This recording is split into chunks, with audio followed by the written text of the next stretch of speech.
Ketua udah tahu aja ya. Terima kasih Ketua. Tugas. Yang saya hormati Ketua anggota Komisi 4, Pak Sekjen, para eselon 1 dari LHK yang hari ini hadir dalam rapat kerja, rapat dengar pendapat. Betul tadi kata Pak Ketua sampaikan, yang pertama tentu saya memberikan apresiasi kepada KLHK karena begini Ketua, tadi disampaikan salah satunya dari Pak Andi Akmal mengatakan ini 2023 tahun terakhir secara politik ya.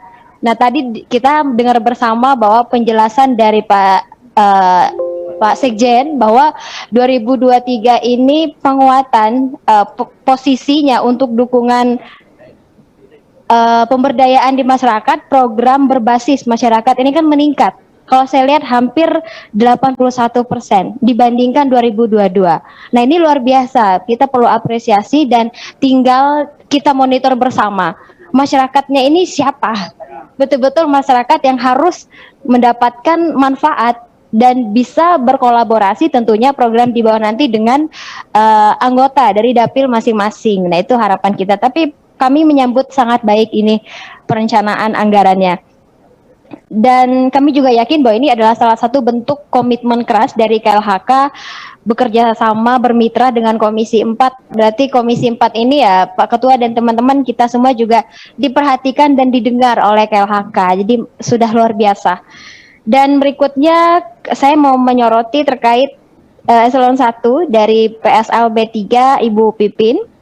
Ada yang menarik menurut saya, ini program untuk dukungan penguatan anggaran 2023 ada fasilitas ya untuk KLHK yang anggarannya 11 juta per unit kegiatan ya. Nah ini saya tadi lihat sekilas usulan anggaran tambahan 2023. Salah satunya untuk fasilitas budidaya maggot. Nah ini saya juga mendukung penuh karena sering ketemu juga dengan anak-anak muda yang punya pemikiran brilian gimana kita memerangi sampah. Dan kalau hanya mengharapkan dari anggaran APBN atau pemerintah ya tentu ini tidak mampu karena bicara sampah ini habitnya kita sudah turun-menurun, perlu ekstra keras ya Pak Ketua. Aman ya. Dan ini kami dukung Bu Pipin, tinggal saya pengen tahu ini fasilitas apa yang cukup untuk satu ini hanya 11 juta gitu. Ini program apa dan ini sangat baik untuk anak-anak muda kita karena banyak di lapangan yang sudah saya temukan mereka itu berkolaborasi dengan banyak pihak. Misalnya mengambil sampah-sampah organik kemudian dibuat untuk maggot dan mereka terintegrasi lagi dengan pengusaha atau kelompok yang membudidayakan ikan, yang ternak ayam. Jadi saya pikir ini bagus programnya, perlu kita dukung juga bersama. Kemudian untuk Dirjen Pedas RH, memang ini kalau melihat 2022 ini sudah per Juni, realisasi anggarannya juga masih rendah, sekitar 16% dan ini juga perlu ada langkah akseleratif untuk bisa segera terrealisasi. Dan pertanyaan kami satu, ada muncul 2023 program bibit berkualitas sebanyak 22.500.000 batang. Yang ingin saya tanyakan ini apa bedanya dengan program yang kita sebut dengan bibit produktif. Nah, mungkin nanti bisa diberikan gambaran. Kemudian yang berikutnya ke Dirjen Gakum, kami juga menyambut baik usahanya yang sudah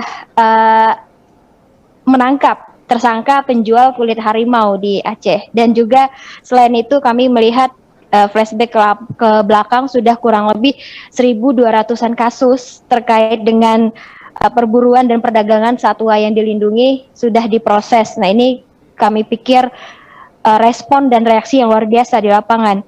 Dan terkait dengan sanksi tadi yang disampaikan oleh Pak Ketua di pengantar bahwa RUU revisi Undang-Undang KSDA ini memang perlu dukungan dan kami juga sangat meyakini bahwa KLHK Bu Menteri langsung juga sudah berkali-kali membicarakan bahwa beliau sangat concern akan hal ini dan tentu beliau juga sepemikiran sama dengan kita di Komisi 4. Tinggal proses dan waktu yang harus kita sinkronkan bersama untuk penguatan dari proses revisi undang-undang ini. Karena undang-undang ini juga memang sangat kontra sekarang, tidak ada yang pro lagi, terutama butir dan penjelasan terkait sanksi dan lain sebagainya itu. Kemudian ke Dirjen PPKL, ini kami juga melihat ada penambahan rencana untuk 2023 program IPAL. Nah, IPAL ini saya pikir sangat baik karena di lapangan, di dapil saya khususnya, saya tidak tahu di dapil teman-teman, seluruh dapil ya Kak Andi, seluruh dapil itu menyambut baik, dan di dapil saya rata-rata semuanya ini berhasil programnya, dan kelompok penerima ini rata-rata saat ini sudah tidak lagi membeli gas LPG. Jadi ini sangat-sangat membantu kalau memang program ini bisa tepat sasaran kepada masyarakat yang mau dan merasakan manfaatnya betul-betul. Nah, ini kami dukung, jadi kurang lebih ada penambahan sekitar 24 unit dengan anggaran 14 miliar untuk 2023. Semoga ini juga rekan-rekan Komisi 4 mendukung. 24 unit dengan anggaran 14 miliar. Ya mungkin 14 unit per anggota. Nanti kan akan disampaikan secara rinci lagi oleh eselon 1 yang bersangkutan. Kemudian untuk BP2 SDM, ini kami melihat ada alokasi anggaran kurang lebih 1 miliar lebih untuk target penyuluh. 450 penyuluh. Dari ketika kita bagi kurang lebih 2 jutaan lebih sekian per orang. Nah, ini saya tidak tahu rumusan ini apakah diberlakukan sama seluruh Indonesia atau ada pertimbangan lain, karena mengingat infrastruktur di lapangan, di dapil setiap anggota ini berbeda-beda.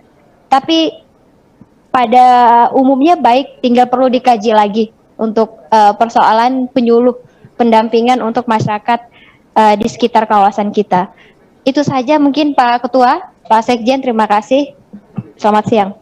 Ya, terima kasih Ibu atas apresiasinya, dan memang tugas Ibu adalah mengapresiasi.